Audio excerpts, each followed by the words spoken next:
ಜೈ ಶ್ರೀರಾಮ್. ಎಲ್ಲರಿಗೂ ದೇವರ ಪುಣ್ಯನೋ ತಂದೆ ತಾಯಿ ಆಶೀರ್ವಾದನೋ ಗೊತ್ತಿಲ್ರಿ, ಆದ್ರೆ ಯಾವಾಗ ನನ್ನ ಲೈಫ್ ದಾಗ ಫಸ್ಟ್ ಟೈಮ್ ಬಾಬಾ ಕೇದಾರ್ನಾಥ್ ಹೋಗಿ ಬಂದನಲ್ಲ, ನನ್ನ ಲೈಫ್ ಪೂರ್ತಿ ಚೇಂಜ್ ಆಗಿತ್ರಿ. ಮತ್ ಇನ್ನೂ ತನಕ ನನಗೆ ಯಾವ ತರ ಫೀಲ್ ಆಗ್ತೈತಿ ಅಂದ್ರ ಶಿವನ ಒಂದು ಶಕ್ತಿ ನನ್ನ ಎಲ್ಲಾ ಕಷ್ಟಗಳಿಂದ ಕಾಪಾಡ್ಕೈತಿ ಅಂತ ಅನ್ಸ್ತಿದ್ರಿ. ಕಂಟಿನ್ಯೂ 3 ವರ್ಷ ಐತ್ರಿ ನಾ ಕೇದಾರ್ನಾಥ್ ಕೊಂಡಿದ್ದೇನು. ಪ್ರತಿ ವರ್ಷ ಯಾವ್ದೋ ಕಾರಣಗಳಿಂದ ಬಾಬಾ ಕೇದಾರ್ನಾಥ್ ಹೋಗೋ ದರ್ಶನ ಸಿಗ್ತೈತಿ. ನಾನ್ ಇದನ್ನೆಲ್ಲ ನಿಮ್ಗೆ ಯಾಕೆ ಹೇಳ್ತೇನೋ ಅಂದ್ರ ದೇವ್ರ ಮೇಲೆ ನಂಬಿಕೆ ಇಡ್ರಿ ಮತ್ತ ಒಳ್ಳೆ ಕೆಲಸಗಳನ್ನ ಮಾಡ್ಕೊತ ಹೋಗ್ರಿ, ನಿಮಗ ಒಂದ್ ದಿನ ಒಳ್ಳೇದಾಗ್ತೈತ್ರಿ.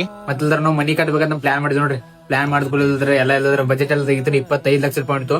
ಅವಾಗ ಇಲ್ಲದ್ರ ಪಪ್ಪನ ಗಾಡಿ ಇಲ್ಲದ್ರ ಒಟ್ಟು ನಮ್ ಕಡೆ 1 ಲಕ್ಷ ರೂಪಾಯಿ ಇದ್ರಿ ಮನಿ ಕಟ್ಟಕ್. ಮತ್ ಪಪ್ಪಾಗ ಏನ ಇಲ್ಲದ್ರ ದೇವ್ರ ಮೇಲೆ ಭಾರ ಇಟ್ಟಿಲ್ಲದ ಮನಿ ಕಟ್ಟೋರಿ, ಕಟ್ಟಕ್ ಚಾಲು ಮಾಡೋರಿ. ಮುಂದೆ ಹೆಂಗ್ ಬರ್ತೇವ್ ರೊಕ್ಕ ಹಂಗ ಕಟ್ಟೋರಿ ಅಂತಂದ. ಅದ್ರ ಇಲ್ಲಿ ತನಕ ರೀ ಇನ್ನ ತನಕ 1 ರೂಪಾಯಿ ರೊಕ್ಕದ ಮೇಲೆ ನಮ್ ಪ್ರಾಬ್ಲಮ್ ಆಗಿಲ್ಲ. ದೇವ್ರ ಮೇಲೆ ಭಾರ ಇಟ್ಟ ಕೆಲಸ ಮಾಡ್ರಿ, ಎಲ್ಲಾ ಒಳ್ಳೇದಾಗ್ತೈತಿ. ನಿಮಗೂ ಚಲೋ ಆಗ್ಲಿ. ರಾಧೆ ರಾಧೆ.